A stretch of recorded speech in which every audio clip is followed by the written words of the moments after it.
Highly favored of the Lord, thank you for joining me on the Healing Streams Reflections. The title for today's post is The Blessings of Naphtali. Jacob blesses Naphtali and says, Naphtali is a deer let loose. He uses beautiful words. Genesis 49:21. Jacob's brief blessing of Naphtali lists two attributes of the tribe that distinguishes it. Thus, Naphtali will be like bedding deer, a deer that is let loose or sent away or let go. The Hebrew word for that is shalak, as in Israel from Egypt. Exodus 8:21, Exodus 22:4, Genesis 3:22, Isaiah 16:8. A hind let loose, wholly left to its own freedom, to feed upon the best pastures. Deer roaming at the liberty. The hind of gazelle or gazelle when free on its native hills. It roams with instinctive confidence and delight. Yes, a deer is so zealous for liberty and yet cautious. And that is why their language is refined. In a sense, giving godly words. Yes, they are eloquent. And that eloquence was characteristics of this particular tribe. The tribe's reputation for eloquence and also beautiful sayings and songs brings out these unique gifts that the Lord endowed them with. Naphtali, being the person who uses beautiful words, yes, was born by Rachel's maidservant Bilhah. He was her second and last. It was Bilhah's second and last child with Jacob. Because Rachel was unable to bear children herself, she allowed Bilhah to birth children on behalf of her. A known customary rites in the then known world of Mesopotamia. His half-brother is done. When Naphtali was born, Rachel said, I have had a great struggle with my sister and I have won. Genesis 30 verse 3. Naphtali means my strength. And being the sixth son of Jacob, is free spirit personality. Like a deer running free, breaking out the status quo. Independence is a necessary component in growth. Yet, this fierce spiritedness must always take care to deliver words of beauty. Naphtali was one of the 6 tribes chosen to stand of Mount Abel and deliver such admonitions. Deuteronomy chapter 27, verse 15 to 26. In which the people promised God they will refrain from certain behaviors. Naphtali, being the 6th son of Jacob, and as numerologists believe that the 6 symbolizes motherhood because it represents care, love, and protection, as well as completeness, beauty, and purity of intent. Oh yes, Naphtali's beauty singles him out. Beautiful and godly words is seen as his strength, which of course relates to the meaning of his name, because Naphtali itself means strength. Beloved, the image presented in his blessing by Jacob is one who springs forth with great speed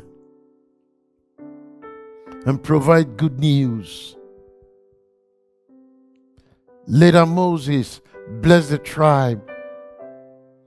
Naphtali is abounding with the favor of the Lord and is full of his blessings.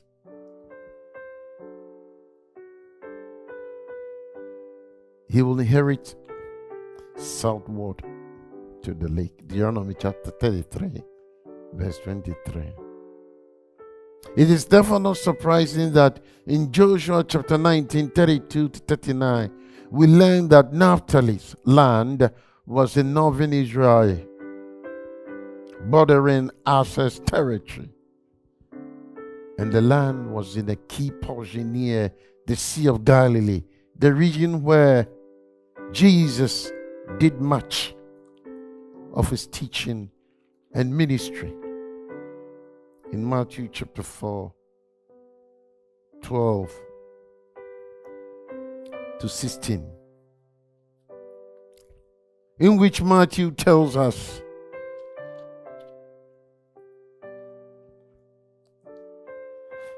that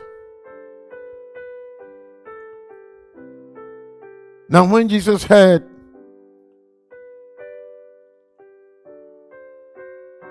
that John had been put in prison, he departed to Galilee. And leaving Nazareth, he came and dwelt in Capernaum, which is by the sea, in the region of Zebulun and Naphtali, that it might be fulfilled, which was spoken by Isaiah the prophet, saying, the land of Zebulun and the land of Naphtali, by the way of the sea beyond the Jordan, Galilee of the Gentiles.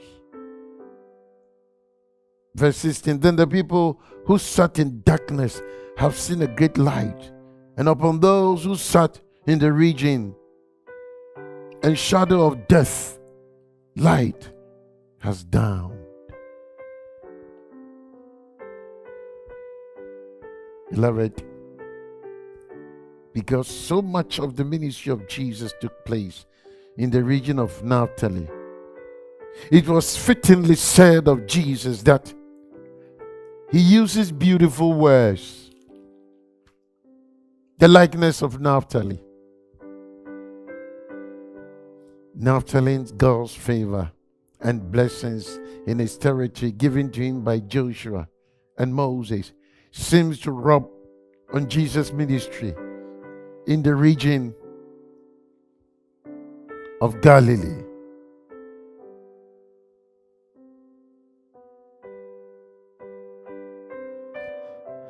Beloved, be reminded that your uncommon obedience unleashes God's uncommon favor on your generations to come. And your loyalty to your boss could earn the favor of God upon your paycheck. Perhaps this explains the Apostle Paul's writing in Ephesians that if you honor your boss, you are honoring God.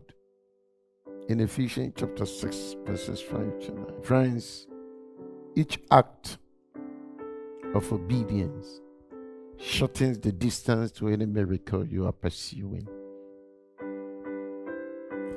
Despite all their blessings, the tribe of Naphtali failed to obey God's commands to drive out all the Canaanites living in their territory. Therefore, the Naphtalites too lived among the Canaanites, inhabitants of the land, and those living in Beth-Shemesh and Beth-Anath became forced labor for them. How can they be forced labor for them? For the sake of economic and financial gains, they allowed the enemy to be part of their vision.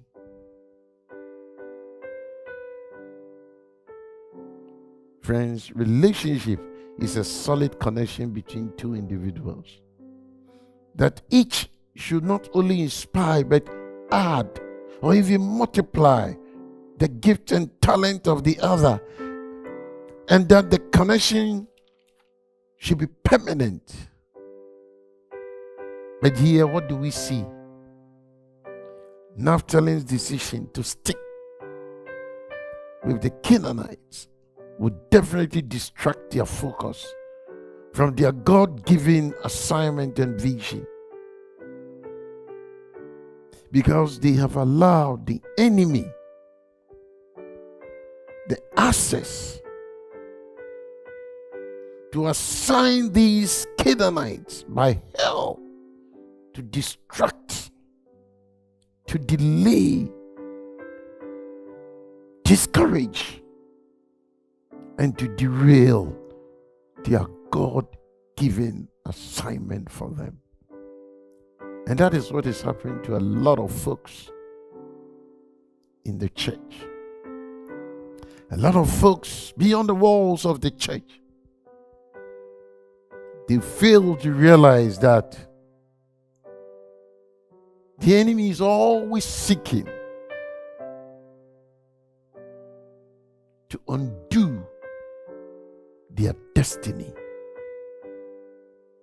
in a cunning way, as the enemy did to Adam and Eve in Genesis chapter 3. Beloved, every relationship has rules. And what are some of these rules? Known and unknown, yes. Every relationship.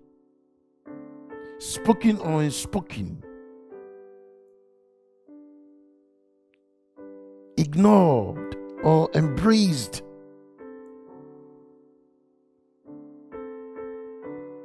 Honored or dishonored. Therefore, beloved, let godly wisdom guide you as you make choices concerning your relationship, or as you connect with people in your relationship. Because people will come into your life either to add or to subtract. People will come into your life either to increase you or to decrease you. People will come into your life either to honor you or to dishonor you. And that is the more reason why that even the Bible says, can two work together unless they agree?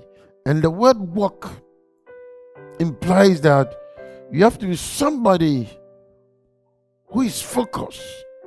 You have to be somebody who is committed. You have to be somebody who is very good in negotiations. The word work means a process. And so in your process of trying to process your vision, you need the right people around you. And these people are the ones who are going to help for the vision to materialize, for the vision or the goals or the aims. As a matter of fact, even for your destiny to either increase or decrease. And so, beloved, may the good Lord himself empower and help you, and also pursue the wisdom of God to help you in this direction. Stay blessed, and may God richly bless you. Bye-bye.